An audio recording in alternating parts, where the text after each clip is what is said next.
Hello दोस्तों, स्वागत है आपका हमारे यूट्यूब चैनल कॉमिक फैन पर। चलिए दोस्तों, शुरू करते हैं तिलिस्म देव सीरीज की कॉमिक्स जादू का जाल। चलिए शुरू करते हैं। जादू का जाल। राजा चंद्रगुप्त व रानी इंदुमती की दो संतानें थी। बड़ा राजकुमार वीर चंद्रगुप्त था तथा छोटा राजकुमार मनीष चंद्रगुप्त। राजकुमार मनीष जितना मृदु स्वभाव व कोमल हृदय वाला इंसान था, उतना ही बड़ा राजकुमार वीरगुप्त उद्दंड व क्रूर प्रवृत्ति का व्यक्ति था। राजकुमार वीरगुप्त का रास्ता काटने की जुर्रत करता है। सड़ाक आ एक दिन राजा ने दोनों राजकुमारों के साथ एक सभा का आयोजन किया। मेरे दोनों राजकुमार एक अब बड़े हो चुके हैं। इस सभा का उद्देश्य यही है कि मैं अब इन दोनों में से एक के कंधों पर राजा की जिम्मेदारी डालकर गंगा नहाऊं।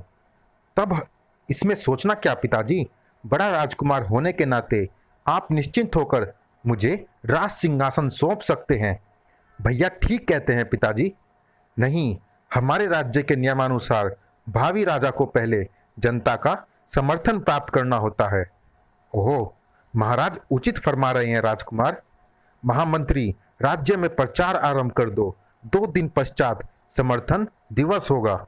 समर्थन दिवस को दोनों राजकुमारों में से जिसे अधिक समर्थन मिलेगा, राजगद्दी उसे ही सौंप दी जाएगी। समर्थन के लिए प्रचार आरंभ हो गया। सुनो सुनो, राजा का ऐलान सुनो। 2 दिन पश्चात समर्थन दिवस, अपना नया राजा चुनिए। नया राजा दोनों राजकुमारों में से किसी एक को चुनना होगा। ढम ढमाढम।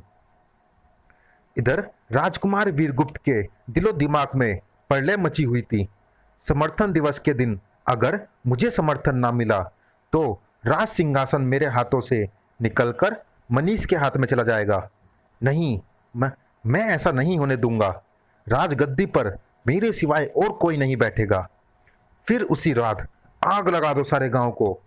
अगले ही पल सारा गांव आग की लपटों में घिर गया।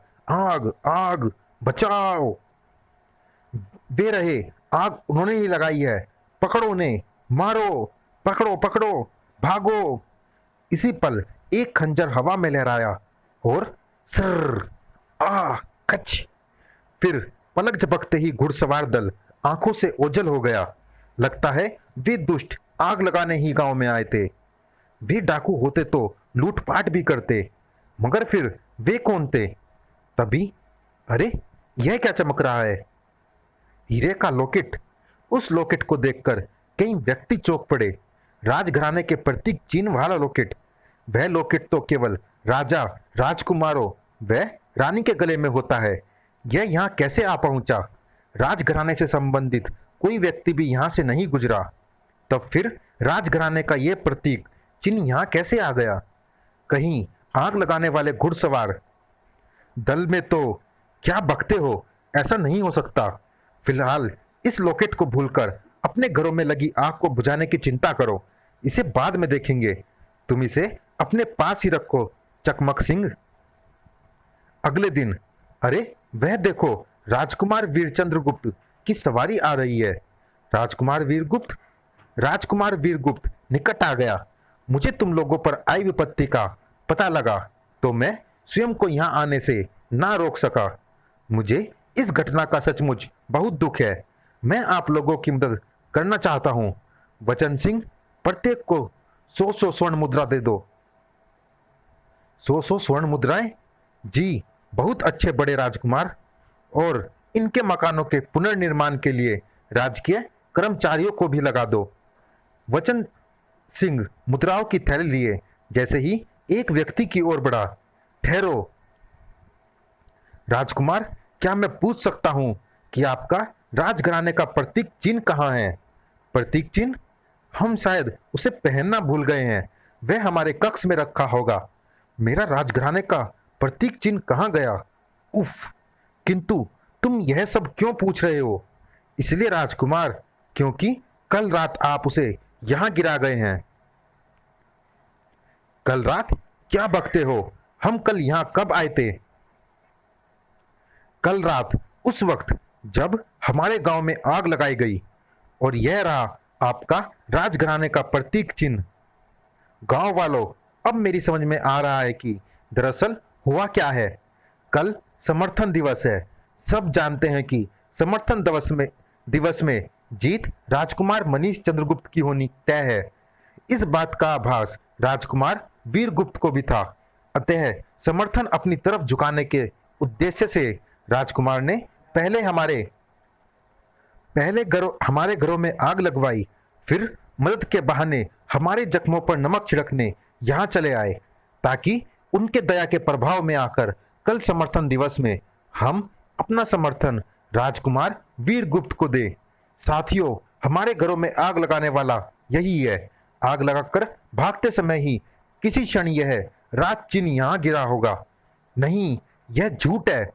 सच झूठ का फैसला भी अभी हुआ जाता है। राजकुमार, आप अपने बाएं कंधे से वस्त्र हटाकर दिखाएं। यह क्या बदतमीजी है। अगर आप निर्दोष हैं तो आपके बाएं कंधे पर मेरे खंजर के जख्म का निशान नहीं होगा। जख्म? ठीक इसी पल राजकुमार ने कोचवान को एक गुप्त संकेत किया और सड़ाक सड़ाक आहा रथ तेजी के साथ वापस घूमा। चढ़ा दो रथ इन हरामजादों पर। फड़ाक फड़ाक हिन आह आह। पलक झपकते ही सब लोग सैनिकों के घेरे में थे। कान खोलकर सुन लो तुम सब लोग। कल अगर मेरे सिवाय किसी दूसरे को समर्थन मिला तो लाशों के ढेर लग जाएंगे यहाँ। आह उफ। अगले दिन समर्थन के पश्चात महाराज राजकुमार मनीष को अधिक समर्थन मिला है। नहीं, ओह, मैं इस समर्थन को नहीं मानता।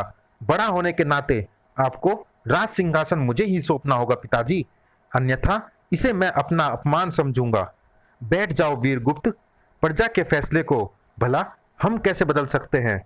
राज सिंहासन का उत्तराधिकारी घोषित करने का अधिकार केवल राजा को है, यानी आपको पिताजी। इसी क्षण राजकुमार मनीष अपने स्थान से उठा।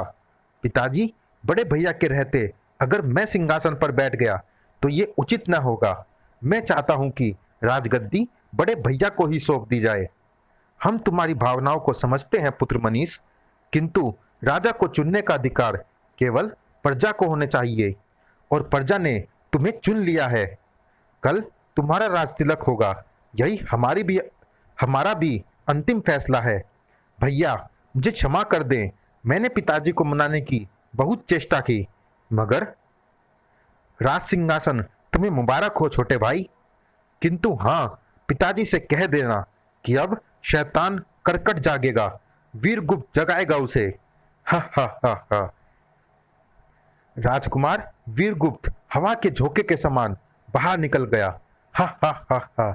नहीं, रुक जाइए भैया, यह राजगद्दी आपकी है। ऐसा अनर्थ मत कीजिए। राज्य में तबाही मत मचाइए। यह खबर फैलते ही राजमहल का एक एक व्यक्ति कांप उठा। क्या? शैतान करकट? बड़े राजकुमार शैतान करकट को जगाएंगे? तबाही दूर नहीं। राजा चंद्रगुप्त तो यह सुनकर उछल ही पड़े। मेरा बेटा शैतान करकट को जगाएगा? हाँ पिताजी, भैया यही सब बड़बड़ाते हुए यहाँ से गए हैं। सुना तुमने रानी? हमारा बेटा शैतान करकट को जगाएगा, केवल इसलिए कि उसे प्रजा का फैसला मंजूर नहीं। नहीं, मेरा वीर ऐसा नहीं कर सकता। किंतु माँ, पिताजी, यह समय इन सब बातों का नहीं है। सब जानते हैं कि शैतान करकट अगर आजाद हो गया तो वह हमसे प्रतिशोध लेगा। पूरे राज्य को तबाह व बर्बाद कर देगा वो। उसी समय महामंत्री ने भी सेनापति विजयभद्र के साथ भीतर प्रवेश किया। महाराज, महाराज, हम जानते हैं महामंत्री, जानते हैं हम कि हमारा बेटा बागी हो गया है, और बागियों का सिर कुचलना भी हम अच्छी तरह से जानते हैं। सेनापति, जितने सैनिकों की आवश्यकता हो ले जाओ, उसे रोको, शैतान की गुफा तक ना पहुंच पाए वो। ठहरिए सेनापति जी, हम भी आपके साथ चल रहे हैं।